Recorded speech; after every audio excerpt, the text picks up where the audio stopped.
We are live, all the way live. Look at the pretty trees. I never didn't believe in Bigfoot. I never believed in it, didn't believe in it. I never gave it any thought. They kept wood knocking back and forth to each other, and it was in a pattern.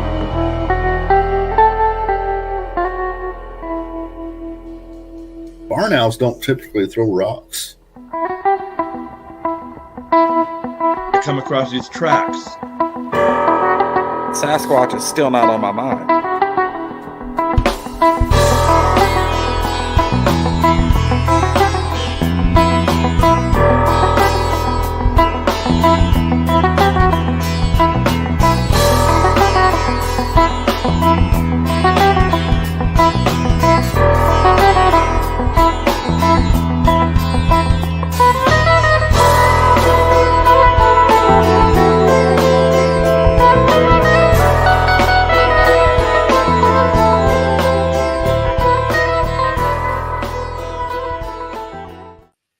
Well, welcome to the show, Waz. Glad we're finally up and running.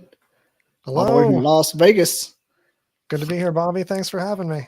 Cool. You know, when I was doing your bio for this, I was like, I really want to talk to you about, the engineering part of it, the technological part, and your wife as well. But since she's sick and you're here, we're going to go really deep in the nuts and bolts. It's going to be a very technical, it's going to be very boring. Hope everybody's got their popcorn. No, but that's the, so you do the engineering and the technological side of the paranormal. You build the devices and you build them. What's your specialty? Is it like the REM pod or is it like the voice box? Well, I love REM pods. Mm-hmm. What I wanted to do when I set my mind to this was just know how each thing worked that people were already using. And we went, Janine and I, through like all the Zach Bagans, kind of backwards, not as much the old ones, but like newer back, and all the even more so Ghost Hunters and all the other little one-off ones, and just went into YouTube, Sam and Colby, and just kind of took a survey for a good year or so of what people were using, and I started getting first cheaper versions and then nicer versions of some things that were already out there. I got a REM pod. That's an interesting one because I found out that as much as those things cost, the circuit inside is just a theremin kit. It's a little 2-chip kit that you get for 20 or 30 bucks and solder together. And the default mode is like the default mode. Now, the people that made the original REM pod added a temperature sensor, and I think that they took it a step further later, but the OG was with that. And you can still get those kits, and I've gotten... so you mean theremin like Star Trek? That's right, exactly. The instrument that you wave your hand by a piece of metal. And that's how they made the Star Trek theme song. Yeah, exactly. And this is the circuit here.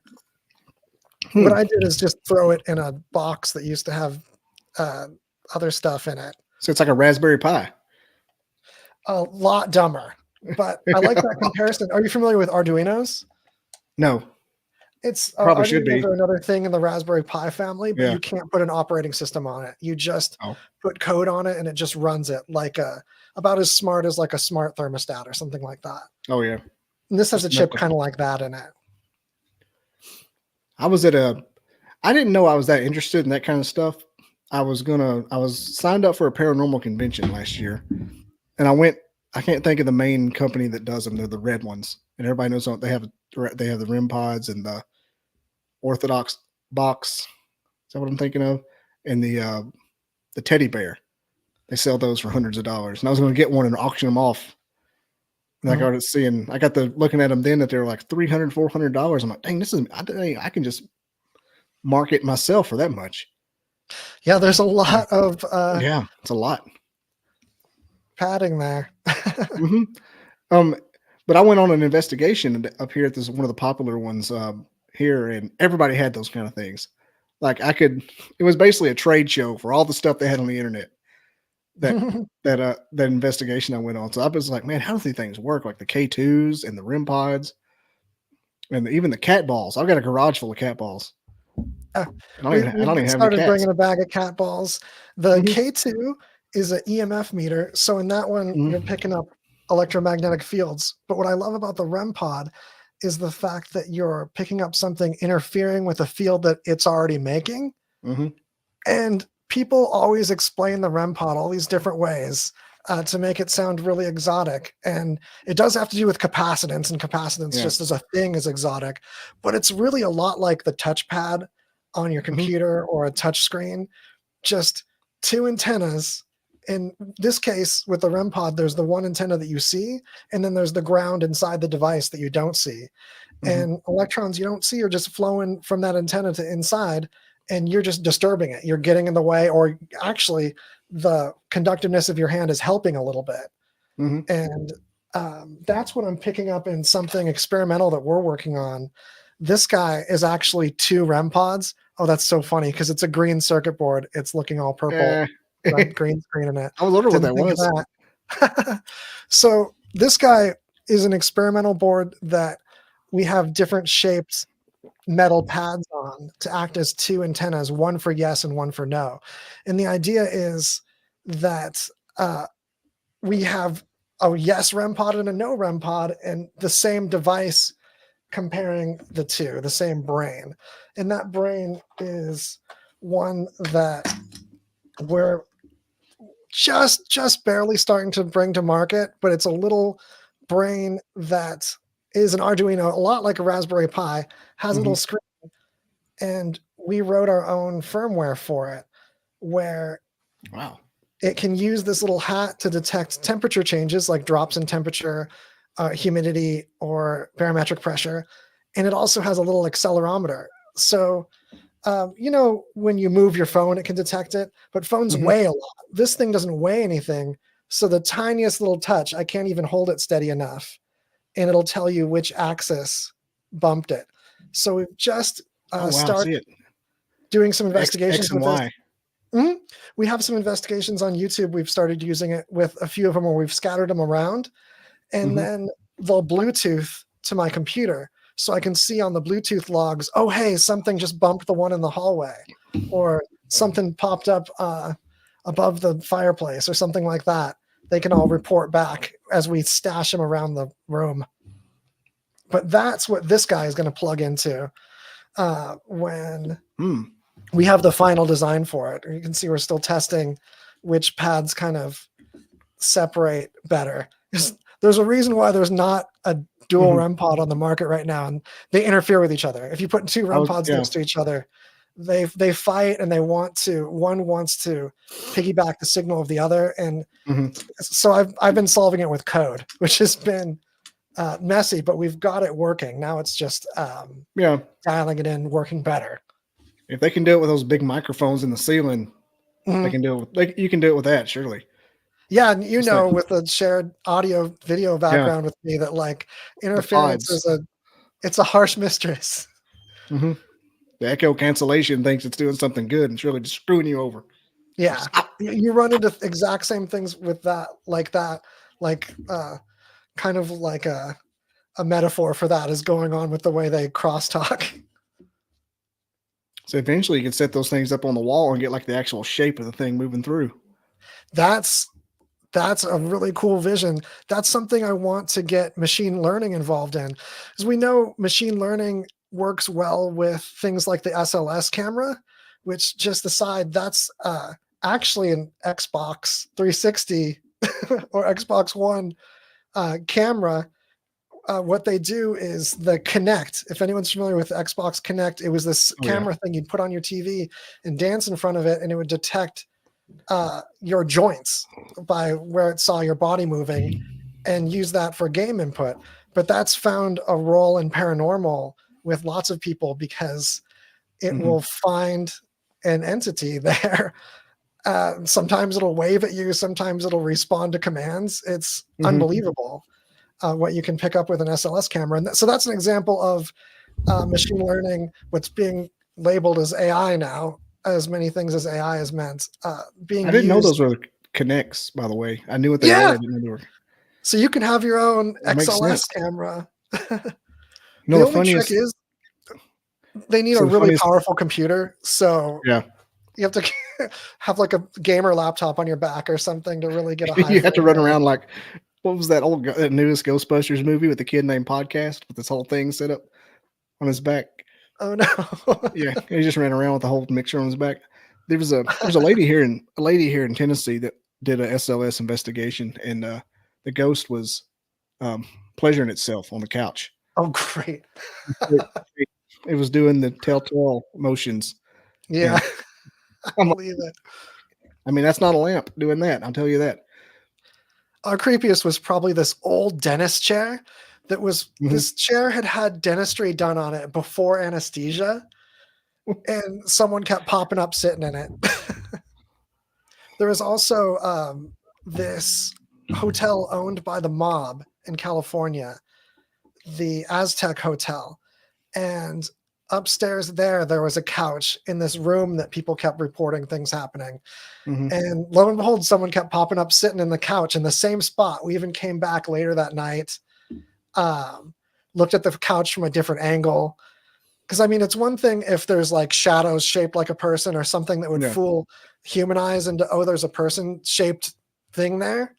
And that can trigger it sometimes too. But when there's just straight nothing there, as much as these things have a reputation for being buggy, they've been on the market for over a decade. And Microsoft finds them accurate enough to keep making new versions of them. And they're now kind of used more scientifically and less in gaming. There's an updated version that's actually just for the like not the public, for like scientific research kind of stuff.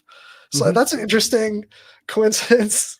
So there's people doing machine learning. I didn't know they still sold them. I thought they went out. They stopped selling them to the public, and they made a new miniature version that people in the public can buy it. I keep accidentally signaling stuff. That was like, what is that? But it's not marketed to the public because there's no games for it. It's marketed for people doing robotics and stuff. So that scared me the first time that happened. I'm like, what is that? It keeps showing. I was looking at YouTube, but what if it's not on YouTube and everybody thinking we're just insane? Like, what are they talking about? It's showing up. Yeah, we're talking about hearts and stuff popping up. We're just over here we're like small children.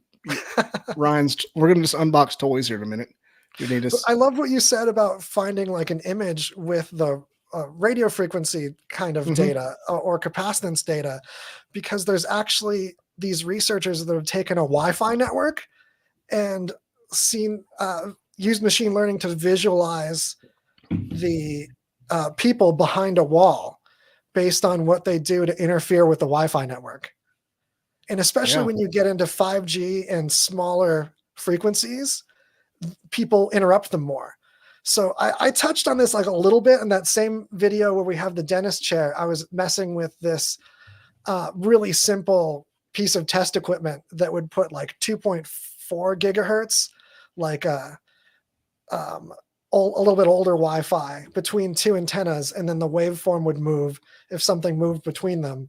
But it also picked up our movements too, which wasn't the best. But taking that and getting that machine learning view on it, comparing with an actual camera, okay, this is what you see frequency-wise when a person is here. Now we put it in a place with no people. Do you see that same pattern again? And that's where that would end up going. And I love that. Exactly what you mean too. Kind of provable thing. Like, this is something that you can take the same devices and test it yourself scientifically. People can do that with this too. The code is open source, so you can't wonder if there's like random number generators in my code in it or anything like that. You can actually go on our website and look at my code for it. Yeah, open source. Okay. There's one more AI machine learning thing that everyone can do for free right now that no one's messing with. And that's using any one of these tools that generates captions. You can use that in silent stuff, or take a silent part where you think there might be an EVP and just boost the volume and see if the AI caption generator detects any words in there. Like CapCut. Yeah, there's that's one. I'm using Captionator for Final Cut, but there's a ton of them. And boosting the volume a lot. You can use a limiter or a compressor to boost it without clipping, and then feed it to it. We've found one actual audible EVP. We often don't have the patience to go through hours of footage for EVPs. Yeah, that's got to be taxing. I don't know how they stand it. I'm like, I would die. To have this thing find one for us that we could actually play and hear, that was amazing.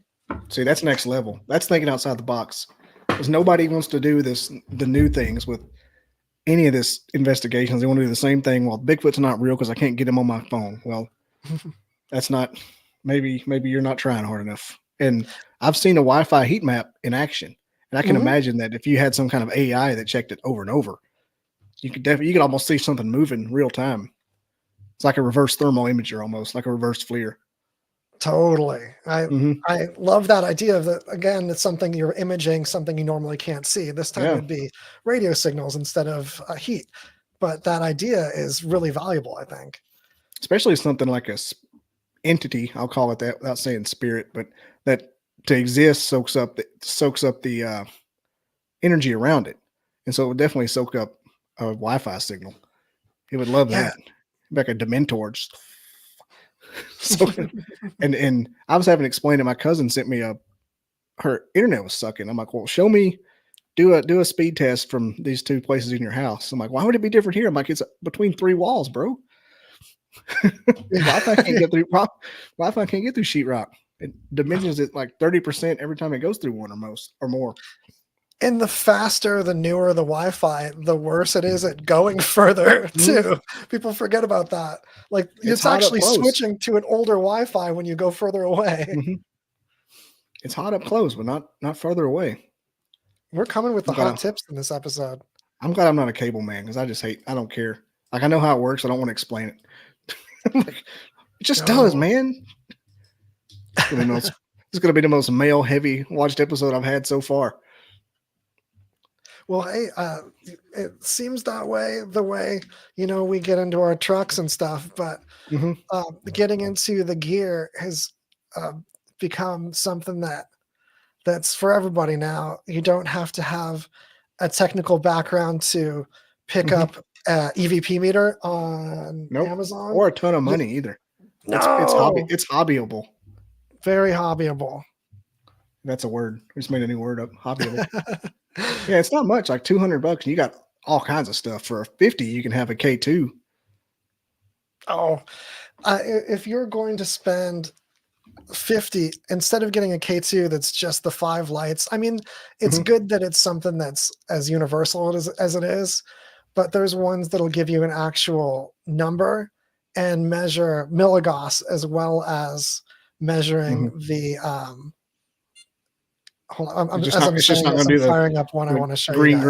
Green, red. That's your So that'll pick up EF but not EMF, so to speak. So you get you could compare it to like static electricity fields, but you don't get the magnetic fields. And I've been noticing a trend in people that have the tri-field meter, which does those two, and the third one being radio frequencies, really leaving it on the milligauss setting, which is magnetism. Now, electricity and magnetism are super closely related, but in that case, you're measuring it more as its magnetic form. And I think they're like 175 or something. There's this guy. Oh, yeah. And big boy.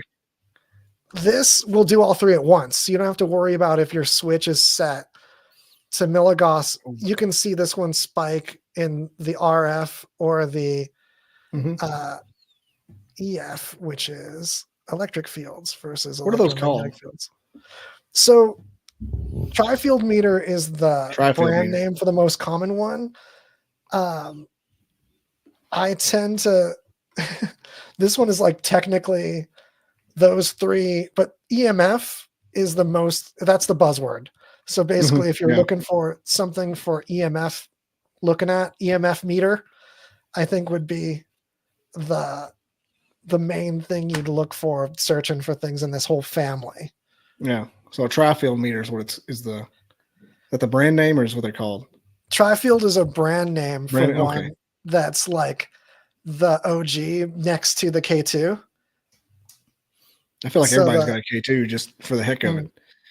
Yeah, so when you see the one with the needle, that's the Mhm. actual Tri-Field brand one. There's a digital needle one now too.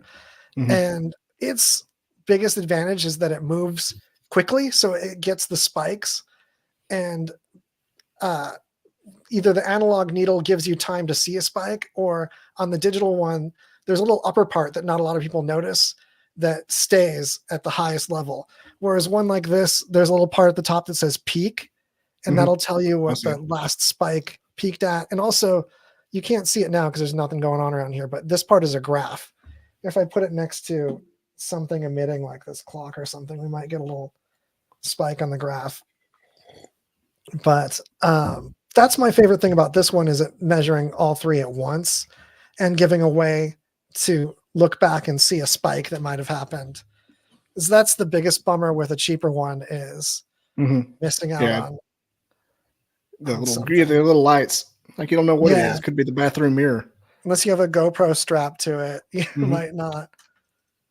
My Anyway, probably the most paranormal thing that ever happened to me. Oh, there's a little graph. yeah. Tell me. Involved just a light bulb K2. We put it on a chair in an old operating room, and it lit up to the first two, toot, toot.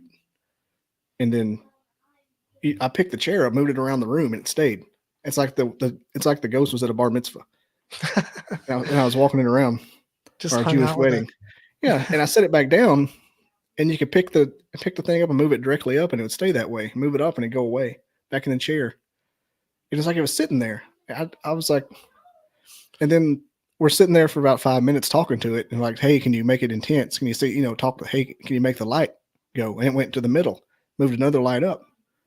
And then this other group came in. Hey, you guys getting anything? And as soon as like, yeah, we're getting something. All of a sudden, poop, and we couldn't find another reading in the entire room. Yeah, and then it's just gone. And you're It like, ran away. okay, Like y'all scared it off. Way to go! it seemed like there was a thing. If now there's You no thing. Scooby douchebags, you screwed it up.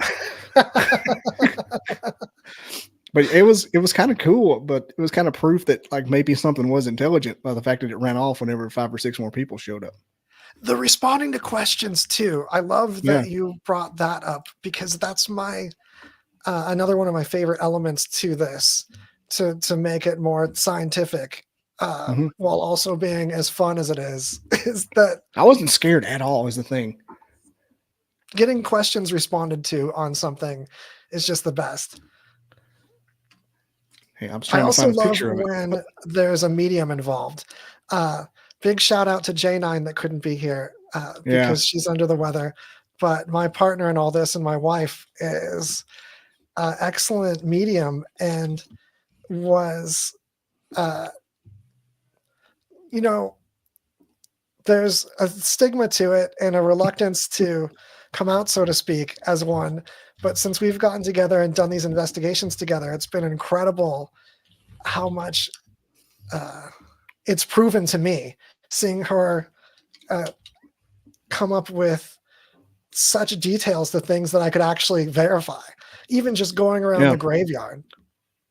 Oh, tell us more about what you're showing us here. Oh, I was. That's the chair. You see how it's on there? Yeah. See how it's sitting there with 2 lights? I could pick it up and move it around the entire room, and that was never changed. That's wild. And well, now we're looking at all my family photos. Okay, that's us at Disney World. But this is the chair, and see him lifting it up there. That's my buddy William who was with me, and it went away. You can move it over to that table. That's an old operating room, South Pittsburgh Hospital.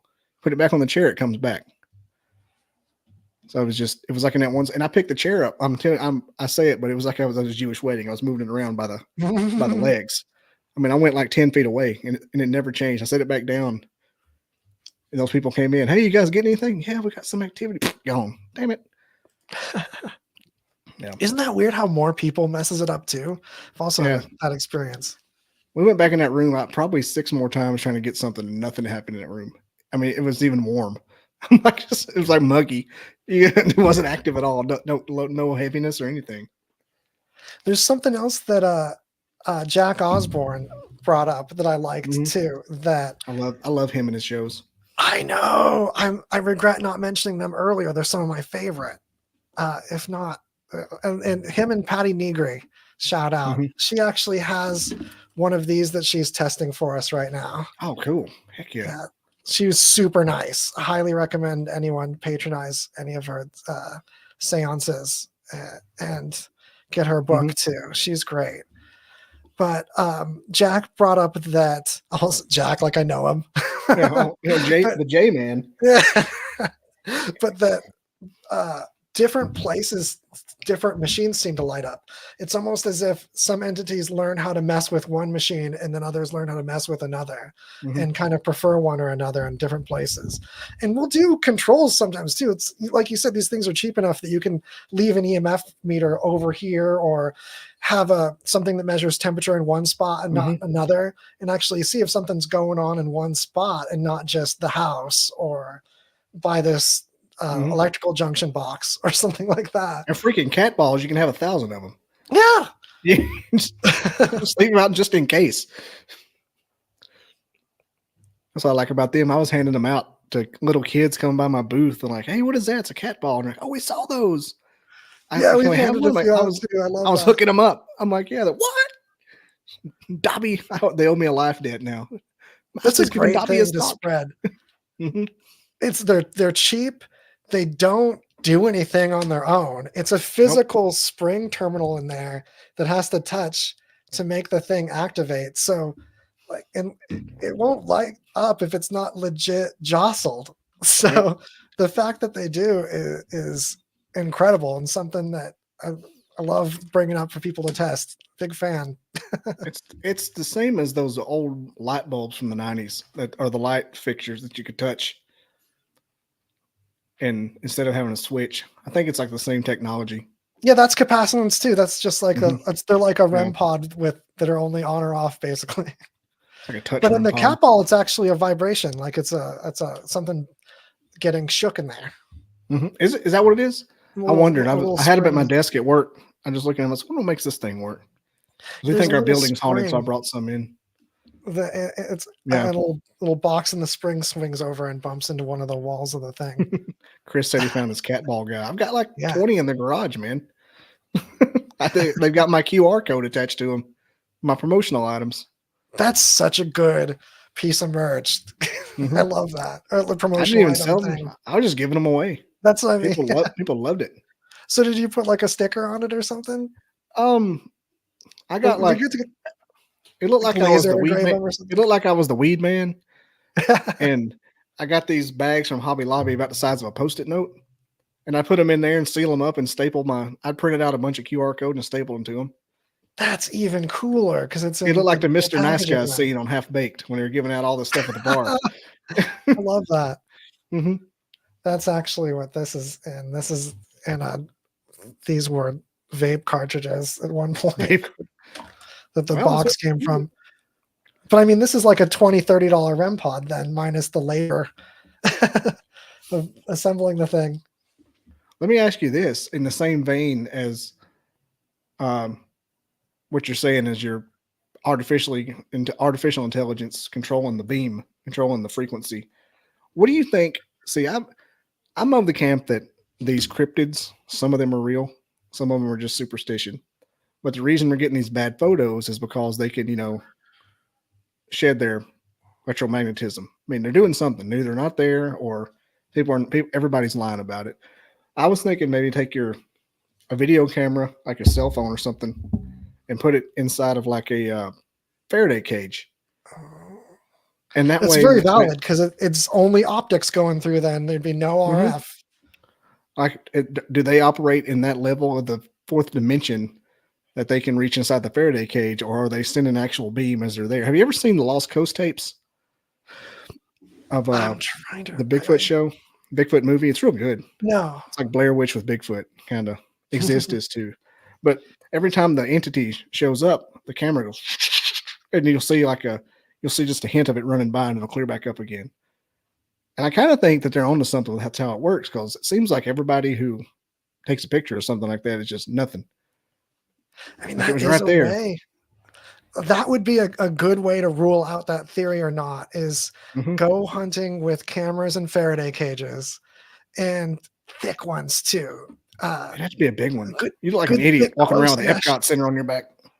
I mean, you're going to need a light too, because the image Yeah. is going to be darker, having to focus through a mesh. The mesh will be out of focus, so you will get a picture. But that and well, you can't have too much light or you'll give yourself away. But yeah, you've got something there. And someone was messing with EMF readers and or REM pods in Faraday cages. I'm trying to remember which one this was. I think it was the person might come to me later, but it's a more recent show.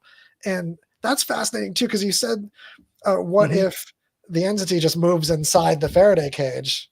Then if that's the case, then you could pick up something with a REM pod or an EMF reader inside the Faraday cage, which shouldn't happen.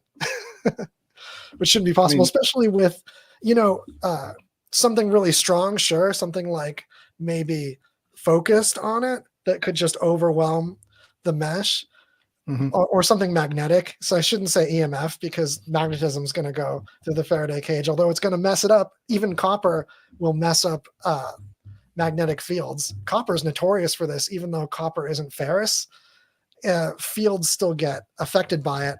That's why, that magnetic levitation hoverboard thing that was a trend for a minute would use spinning magnets over copper, and it would actually cause a magnetic field, like reflection in the copper, to make like a crappy hoverboard. Then they call on fire. Yeah. It all be smoking. Eventually they'll come up with some way to make a real hoverboard. I think they'll figure it out. And if the drones over the ocean or anything, or communication, they probably already have. If we could just synthesize some wacky matter that has like opposite mass, that'd be the ticket. Without destroying the world, without it killing us all, without creating a micro black hole that sucks us all in and rips us to shreds. Well, we blew up an island without making a black hole. Maybe we can just make just a little bit of anti-gravity matter, please. Did we? That didn't make up a black. Well, the nuclear bombs were supposed to make a black hole too. That was a thing about like Bikini Atoll. Yeah, Bikini Atoll didn't become a black hole, so there's hope. That's what got Godzilla. I have a lot of hope in stuff in the quantum world and stuff that we're discovering by learning how to tie like matter that we observe and mess with what happens when you go like inside of an atom and what makes up those with the quarks and muons and stuff like that. If that stuff follows rules that are like the rules we follow, and we have to follow rules that are like Lego blocks, well, you can like melt Legos and glue them together and do stuff that aren't part of the Lego rules when you see them smaller than that. Like the illegal what build happens when we get to that point when we see that there could be other versions of us on top of this, other universes, things that we're barely perceiving as maybe paranormal entities could just be on another dimension that's just like right here with ours. To them, it's like stepping a foot to their left and they're here versus not here. We only mess with these dimensions that in time, we're just falling constantly through time in one direction. But an electron is in this whole probability shell. It's never in one place until we look at it, until there's an observer, and by that get its version in our universe. But when it's doing its thing, it's in all these places. And that's another thing that might be behind the kind of premonitions that can happen with mediumship. What if the way spirits seem to sometimes give us information that we can't know, something in the near future, for example, maybe the near future and all its possibilities are just visible to it all at once. That might be how the obelisk works. Now, for people not familiar with the obelisk, that's Bill Chappell's device that picks words from a dictionary. And it's always driven. I said orthodox. What an idiot. The orthodox. Okay. The obelisk. So it will pick words from a dictionary, but you can't see on the screen the dictionary it's flipping through. And that's always made me kind of go, okay, how does the spirit pick a word then if it's not seeing the list it's picking from? But then we just what the heck, we'll test it. We got the Ovilus app. There's an Ovilus app too that uses the sensors in your phone to determine it. And it's been one of our most successful things to communicate through, where we've gotten told a word to go to a certain part in the room, told something that was in the room with us. We've had it respond to a question with an answer that made sense. We've even just been say a number and it said, I think it was 10 once, and it had never said a number before for us. We're just like a low bar, just say any number. So the amount of accuracy we've had to this. Were you doing SDs during that time? Or? That. Yeah. Oh my gosh. I have something to show you for Estes method. Yeah, I love the Estes method. I think it's the most controlled one that we do so far. Just to put a point on the thing with the last thing, the idea that a spirit can see multiple future possibilities and which one might be the most likely might mean that it might know what near future word is going to pop up on the Ovilus when it pushes on the sensors this much. It might just be pushing on them a different amount in all these different realities it sees, and then going, okay, that's the one where it's saying the word I want. That's the one I'm going to manifest in. And then we're just drawn as the observer to the one reality where the right word came out of the Ovilus. Because of the spirit living in all those realities all at once, just like an electron does. It's kind of deep and it makes sense. Right? Like I'm going to go to the reality where it says this word. Yeah. That's what I think is the only way that the Ovilus can work in my mind. And yet it works. So what is happening? If that's how electron probability works in particle physics, I think there's something there. Oh my gosh. Mine is getting blown. We're covering bases here, people. You ever watch Bandersnatch on Netflix, the Choose Your Own Adventure movie? Yeah, I saw it. I've been waiting to give it a shot. That's a good analogy, though. There was a part in that movie where I thought that the fourth wall of the universe was getting broken in front of me. And I it's got like a Choose Your Own Adventure thing, too, right? Yeah, I got genuinely scared. I'm like, this isn't real. This is some kind of spiritual thing. I was scared for like 3 minutes. I was like, how did it know? That's cool. And yeah, when you were saying that thing about the realities, that's what it felt like playing that game. Nice. Okay, we got to check it out now. I can't imagine doing an edible or mushrooms and watching Bandersnatch. I would have to go outside. I watched it like in the afternoon, scared the shit out of me. But it wasn't scary. It's not a scary movie. But it got so real that you were choosing these things. I'm like, how did it know that? So back to the Estes method. That's something we just started playing with. And we kind of weren't that impressed with spirit radios, not to be a hater, but just in our own messing around. We just kind of got that feeling like, okay, I just keep hearing bits of radio stations. And I know that can often be the medium by which something that profound is communicated. Not doubting that, or writing it off, but we just hadn't caught anything compelling messing with spirit radios. So I made my own spirit radio, but to test different ideas. So some people say, okay, use this spirit radio and just listen. You want to hear things in between the stations. So I made one that maps out where the stations are and then skips them. Egon over here. What the hell is that? Once it uses Dr. an Arduino, Bankman. And the top thing is just a recorder, and the bottom thing is like an EQ. It's actually a BBE sonic maximizer board, which is just like for a little bit of clarification. The camera picks it up terribly, but this is just a touch screen. And those inputs on the bottom, audio inputs on the bottom. Exactly.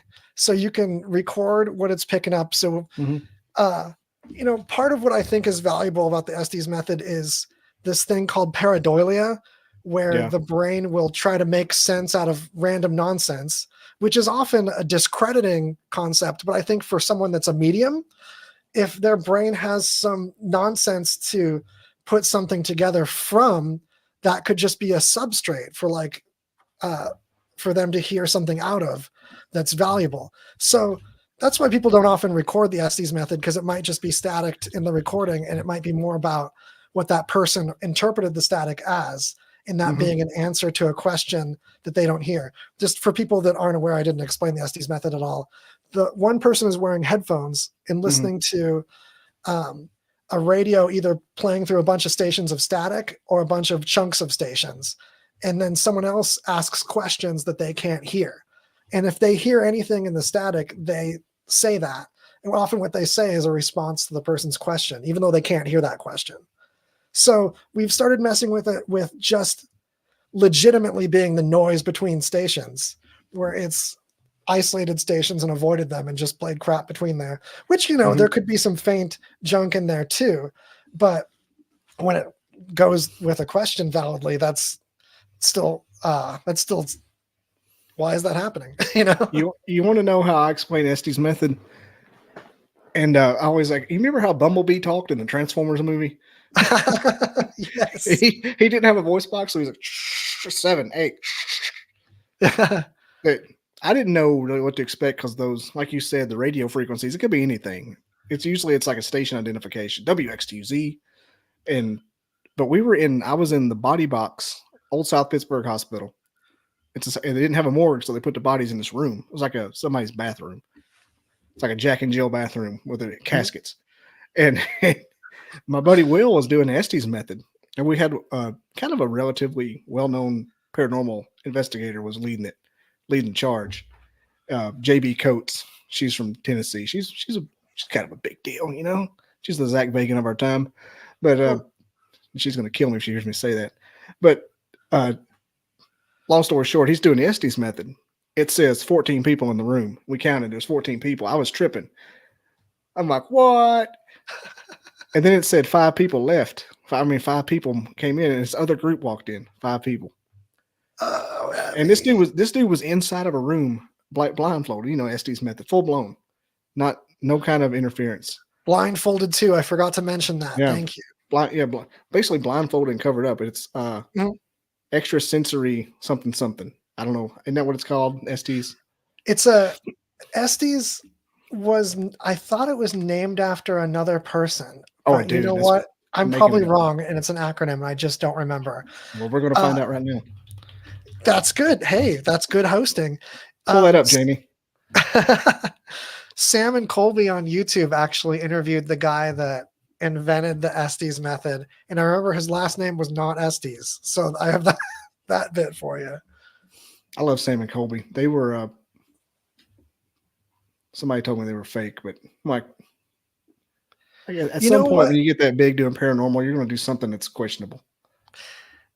There's something that can happen in anything scientific where people that are too close to the experiment get excited, and there's confirmation bias, and there's things you want to happen. And, I think that's okay. And I think it's also okay to present it as entertainment and get that kind of hype behind it. Because if you look at the big scientific pushes, sometimes they needed the public to get excited and have fun with it and have people make entertainment out of the science, even if that sensationalizes it, even if that makes percentages of it untrue.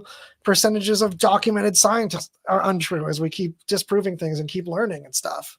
So I give every paranormal investigator leeway that has the courage to make content and get people excited to exaggerate some things sometimes.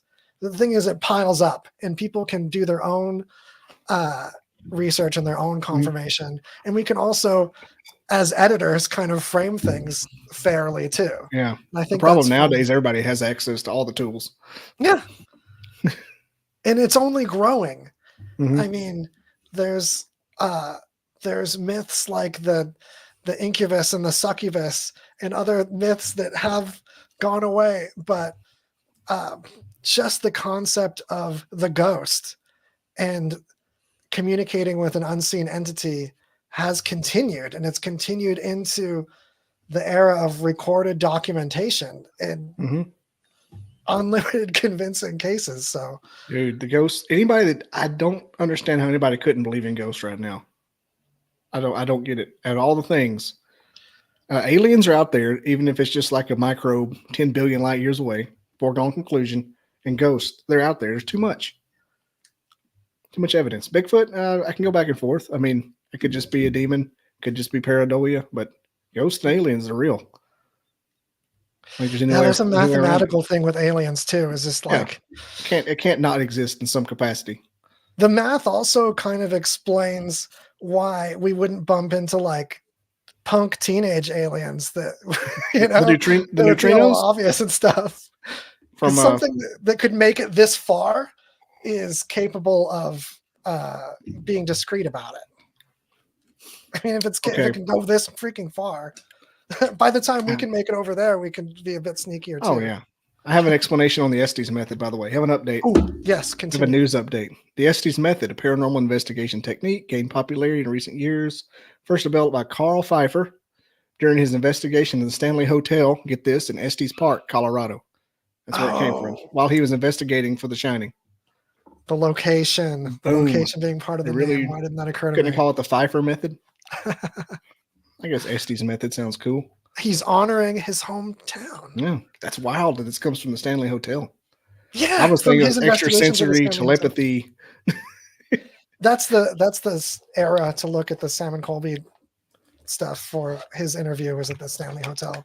Speaking of the Estes method, have you heard of the Gansfield effect?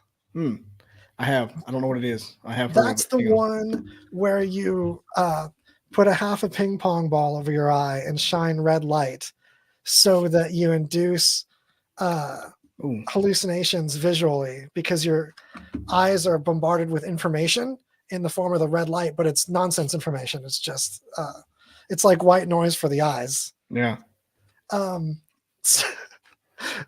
This is the most janky thing that I have, but I think this is a fun thing that other people can make.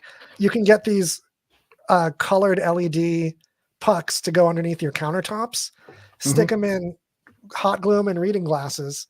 And then the most important part, I know it looks terrible, but it was the part that took the most research, was the paper plate, because the dimmest setting on these was still too bright. Yeah, I was going to say, it hurt your eyes. It wasn't diffuse enough where the paper plate dimmed it and spread it out enough. So recent thing, I haven't done a whole lot. Eclipse glasses almost. Yeah, that's my Gansfield glasses recipe to share with everyone. Dadgum. This is way more informative than I thought it was going to be, by the way. Yay! I expected like some, but dang, you're actually building stuff. That little recording box you had there is incredible. Yeah, that's just, it's an Arduino. I have actual plans. If anyone wants to get crafty, there's code and plans. There's some, it's not the easiest like project, but it's not the hardest either. It's just there's a screen you can get on eBay. The Arduino, they plug together. There was like one wire I had to solder over, and then the rest kind of could plug together. The radio, there's a little radio board, and those are the three main parts. And then you give it power and you give it my code and it'll scan. I'm working on using it kind of to find the best setting for Estes method and kind of make that a default setting on the little orange thing. This is called the Paranormal Sensor Station.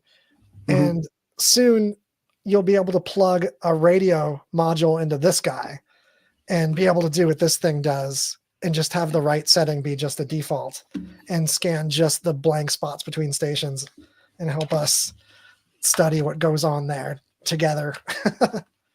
Man, have you used these things and gotten like actual full conversations, or is it just words? Just a little red hair woman. Yeah, just little blips. There's moments in a couple investigations that have felt like a little bit of conversation, but the guy I was talking to say it. The guy that I was in the Estes method with, I was the guy reading off. Like he would talk, and I would project. He was that far secluded. I projected into the room, and he said there's a few he didn't say because they were like talking to him, like they were saying his name. Oh, heavy. Which he got kind of freaked out. He was ready to be done. Yikes! Yeah, we just barely started messing with it. We didn't want to do the Estes method with a regular spirit box. I'll just say it. Yeah. We wanted to use either that or something that was a white noise generator, just so we had that much more control over it. Spirit boxes are loud too. Yeah, and this you hear the, but you don't hear like a strong chunk of a station spread in Yeah. there after it's eliminated it and starts skipping over it. But in So that, when you're you're supposed to hear the words. So yeah, eventually I was like, man, I can't do this for like an hour. Like, you no, gotta turn that thing off. I don't care that much about it if it is on it. it is I'd rather tiring. I'd rather be possessed than listen to that for an hour. Just go ahead and take me over or something. Yeah, that's another negative point to the spirit box. Not to turn Like this into a spirit box hating session. yeah, well, I think anybody that's in the know, and I'm not in the know. I'm kind of I consider myself a field reporter to this Mhm. kind of thing. Like I just go with people that take me and I experience it and I can take back and I draw my own conclusions and then we come here and we talk about it. That's what I do. I'm podcaster first. But Cool. a lot of people say they don't Journalism. like the spirit. Yeah, a lot of people say they don't like the spirit box because of that and the loud and I can't sit here and listen to that. Yeah, that's what do you got? Polarizing one. Mhm. I mean, But I mean, I've seen compelling stuff happen with the spirit box too. And I think it's just one of those things where I think it's more the person than the device, because there's something to be said with people who are just mediums and the device is just helping their mediumship. And I do the same thing and it doesn't get me the same thing. And I think that's valid too. well, what's the most real experience you've had with your wife? Oh Being a my medium gosh. with your experiences. I'm happy you said that because there's one particular I was dying to tell you. Oh And yeah. that's an early one where we went to a graveyard together and she was this was early in us getting together actually, and I was bugging over her about wearing her seatbelt. And even just around town, I'm just like I'm a car guy and I'm like a seatbelt evangelist. And then she was saying her grandma who had passed away always bugged her to wear a seatbelt too. And not that she wouldn't put it on the freeway or anything crazy like that, but it was just a little thing. So we went exploring this graveyard and she was being drawn in a certain direction. So she leads us there. And as she's going there, she says she's getting the taste. You know, some people pick up a taste, and started describing a car accident. Just like this person in this direction died in a car accident. It was in the southwest by Blue Diamond, and they were turning left, and the other person was coming straight.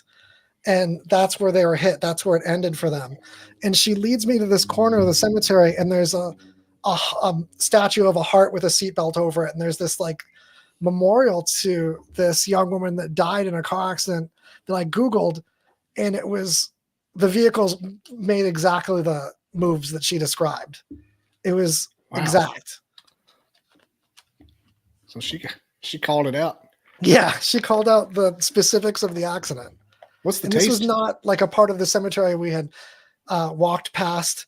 She hadn't even been to the cemetery except one other time we went together, and it was on the other corner of it. So there was like no prior knowledge or anything. This was insane. And she believes it had something to do with her grandma leading her there too. Like maybe they introduced. Wear your damn seatbelt. What's the taste that she describes? It I immediately started. Probably something better to leave her to describe. Okay. I mean, it's okay if you. I know it best as the taste. So when she's like, "Oh my god, I'm getting the taste," I got the taste. Like, okay, let's be reverent. See what happens here. Her eyes roll back in her head. She's got the taste. It's like a coon hound on a track, like a bloodhound on a track. Rub the towel in her face. She got the taste. Go get it. Go get it. I was thinking if you ever smelt like an airbag after it deployed, for some reason when you said the taste, that's what I thought. I have certainly smelled that. It's an awful smell. Like she said it's dust. bitter like eating a penny, almost like blood. Oh man, which why is that so relatable? Yeah. Oh man, it's like smelling toast. Blood does taste like a penny, and yeah, that would be a last taste for a lot of people to have, hauntingly. You know, if your neck is cut off or your head's cut off at the neck by a guillotine, you stay awake for like 8 seconds. That guy blinked his eyes. Learning that in elementary school traumatized me for the rest of my life. How about the fact the Challenger astronauts didn't die in an explosion? They died on the impact from the ground. Oh, I didn't know that. I thought they Yeah. burnt up.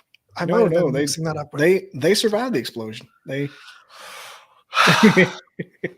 they came down and deployed their emergency oxygen, and when it impacted the Atlantic Ocean, that's when they died. Yeah.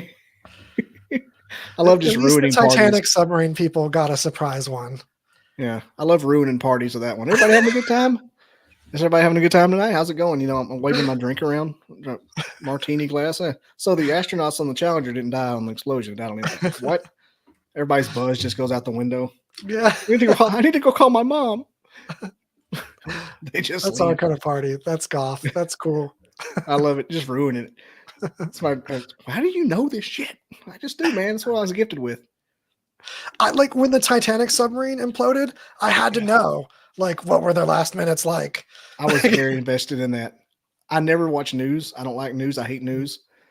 But I was invested in that because I was like, man, if they're under there terrified, it hurt me as a human. Yes, exactly. But when I found out, it was just like, they didn't even know like, it. Their brains couldn't register it so quick. No, thank goodness. Thank God. I was like going to bed at night. Like they're under the ocean right now, and I'm just going to bed. I'm watching Bob's Burgers on Hulu, and they're stuck on the ocean floor next to the lobster tank. Yeah. So tell me about the little bit fourth wall breaking we were talking before. Tell me about your Zach Bagans museum experience. Oh, here we go. And we can kind of land the plane after that, but you said Las Vegas, and so that's first place I went. Okay. Just because Janine just brought up another really short one before that. The one that was the one that she introduced me before any of them and kind of started me towards this path again. I had done a few paranormal investigations when I lived back in California, but kind of brought it back to me, was her outside the Goldfield Hotel and hearing a girl hum. And she actually got it on her camera, her phone camera, just filming into the Goldfield Hotel, which is another one Bagans has seen to tie it back to that one, to him. And that you can check that out on our Instagram, just the Goldfield humming. But back to Bagans, who also saw that place, popularized it. Every time we've been to his haunted museum, something messed up has happened at our house coming back.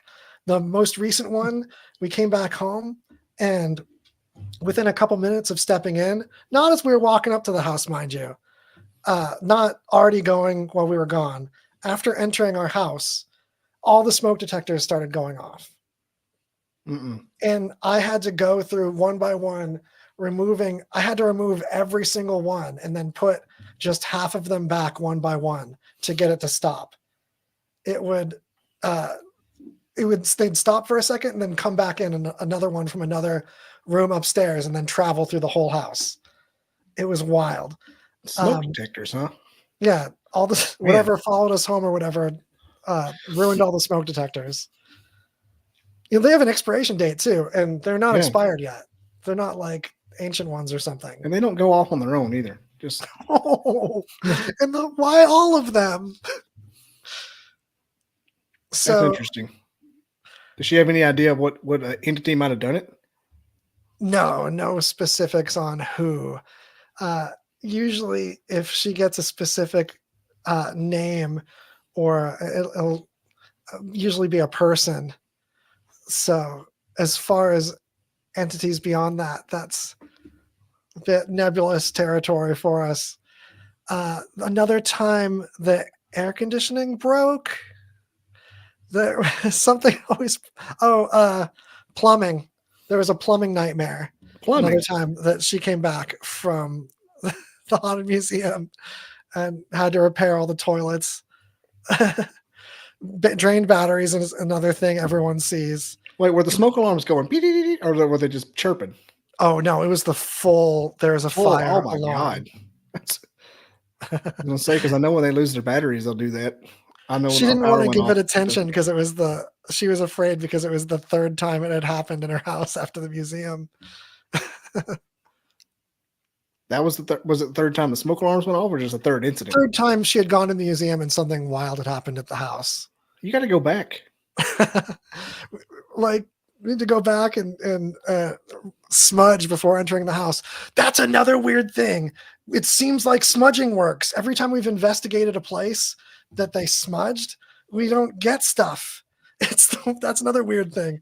Oh yeah, the first, all the plumbing overflowed in the house, and the second, God. the air conditioner broke. So I like had Slimer. that, just the wrong order. It's like Slimer from Ghostbusters. Yeah. I had an idea for a business venture that only applies to really crazy people, capitalists. What if you went into like the really bad parts of town and bought the houses that were foreclosed upon, borderline condemned, but can still walk in without getting killed. And you just opened like 7 Ouija boards and didn't close them, didn't say goodbye, and just invented a haunted house. You do that in every other house, and just measure things with the houses you don't open 7 Ouija boards in as your control group, and just see if different stuff happens. But I was just saying, like, not even like that, not like you're thinking science wise, but like you buy a house, you invest in a house, and you just go in there and just make it haunted. You just open these portals and just leave them open. See how haunted you can make it, summon stuff. That's what, like, and you pay $100,000 for this house, you invest $20,000, just like a shack, and you make it haunted, and that's just and you have like this tour of homes, like it's guaranteed haunted.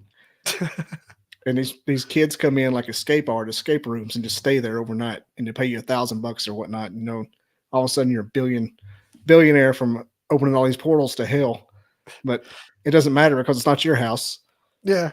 It makes me wonder though if like whatever entities you summon might just get bitter at the commercialism about it and just like rebel against. I guarantee it would have negative effects eventually. But the first few years you're rolling in it. There's no way it's not coming back and haunting you, no pun intended. Yeah, it's not gonna come back and haunt. But I was wondering like how somebody like you like could experiment at your house, like have like a haunted room. Well, there's a reluctance to do that, to be honest, because the more I don't know if it relates again to the quantum thing of the observer locking the thing in place. You notice you paranormal investigate somewhere and like stuff keeps happening. So I worry we investigate the house too much and we invite too much stuff to be going on in the house then. Oh yeah. Don't want to poop or we eat too much. I took a flashlight that I bought from work on a paranormal research weekend, and I don't know where the damn thing is. I know I brought it back, and it's freaking me out. I'm like, what happened to that light? Where is it? I'm going to find it like an attic somewhere I've never been before. It's blinking on and off on its own. Yeah, just. And I pride myself in not losing things. What's got me. So I either took it somewhere and got distracted, or it's got taken away to another dimension. I'm like that too. That drives me nuts if I lose something like that. Like I usually something happens. I'm like, oh, I forgot that. I can go back and get it, and I can find it. But I don't have a clue where that light is. And I've looked everywhere. It's bothering me, and I'm thinking like maybe the place I took it on has something to do with it. Yeah, it might have wanted to keep it. Yeah, why would you want a Walmart light? Kind of Victorian age. Oh, my daughter had to do the Living Wax Museum last week, famous Alabamians. And she had her big placard up. She was Helen Keller. She's dressed like in period garb. I said, you look like a damn ghost. She's already pale. And pale redheaded kid. And she looked like I said, you look like somebody you see in the dark in a mirror. When the lights went out. It even had the dress had the choker on it. They used to. Like, oh man. Remind me of a lack of a better example, like an old West prostitute would look. With the big fancy gaudy dress. That's what it reminded me of. But does anybody in the chat have any questions for Mr. Wise? I think we're about to wrap up because I'm just flabbergasted at the information here. Yes, it's working. Yeah, it is. It's definitely not the only time you're going to be on here, by the way. Thanks. I really enjoyed it. I didn't piss you off because you're coming back. Well, I'm happy too because Janine really wanted to join us too. So she was really bummed that she couldn't make it. She says hi. You know what's wild is last week, the other person was going to come on had COVID too. That's It's easy to go. She's an high school teacher by day, so it's a lot of exposure. So, Oh yeah, I live with a high school teacher as well. how funny! And We have so much in common. It's crazy. I live with a high school teacher and a daycare student, so it's no wonder I'm not dead. I could be. Like I've got my immune system, like regular immune system, is just like you got nothing for me. Yeah. I got West African shit coming in this house on the daily. I don't know. I might be kind of durable from Oh yeah. getting to work from home. I can snag a nap maybe. Oh yeah. Well, we worked building our IT infrastructure. In COVID, I never got to telework. Everybody was tripping out at home wearing masks. What are you going to do? I'm like, I'm going to go to work. I have to work every day. We use no excuse for being tired on the job and being on call for them because I could roll out of bed and get to work. So I better be there when they need me. Oh, that's cool. Well, I appreciate you coming on, and we'll go ahead and wrap it up. TwoFaceParanormal.com is the website. It's in the description. Two Faces Paranormal, not Harvey Dent. Two Faces Paranormal. But yeah, I put your website in the description. So if you got anything else you want to plug, you got your Instagram. Yeah, honestly, the website's perfect because you can get to all of it from there. And our biggest push right now is to try to get YouTube subscribers. So please, if you could help us with a little sub to our YouTube channel, we promise we've got more content down the pipes to show you excitingly. Yeah, there's the YouTube right there. It's a wild picture, like pointing the Harley wrong Quinn. way on the camera at it. That. Yeah, lots of stuff on. I think the reason I was going to ask her about the Estes method too, because it was like the first one right there, because I watched it earlier. That's something to look forward to for your guests when we come back, because you'll get to hear her sides of some of these stories and more about her experience with the Estes method too. The Brittany Murphy one. Have you ever met Josh? Oh my God, Hope Paranormal. No. He makes those kind of boxes too, but I don't know if he may just be a little bit more sensationalized. He was a great conversation. I'll say this: when he and I were talking, the orb flew the screen, and there was nothing in either of us' room. So I don't know. He may be legit because there's no when there's a bug in here, I'm doing this like a cat. Yeah, but it was trying to snap at it, but. It was like a straight up orb. I put it on there and got like 1,000 views off of it. But your Brittany Murphy video reminded me a lot of that. Minus the wait a minute, it's awful convenient. Anywho, yeah, thanks for coming on, and we'll have you back on later. This will be available. I don't know why anyone cared. This will be available via audio on Wednesday morning at midnight. Alrighty, yeah, that's it. I didn't do one this week because everybody canceled. I guess I was supposed to have a week off, but I didn't do one last week, all week, because everybody canceled. And so this morning I woke up in a cold sweat because usually release on Sundays and Wednesdays. So I'm like, I didn't release an episode. Wait, I don't have an episode. Okay. All right, folks. Thanks for watching, and I hope everybody has a good week. Bye, everybody. Thanks for having me. We're going to hit our theme music, and thanks again, Waz. It's been an excellent time, and you will be back very soon. Peace. I never didn't believe in Bigfoot. I never believed in it. I didn't believe in it. I never gave it any thought. They kept wood knocking back and forth to each other, and it was in a pattern.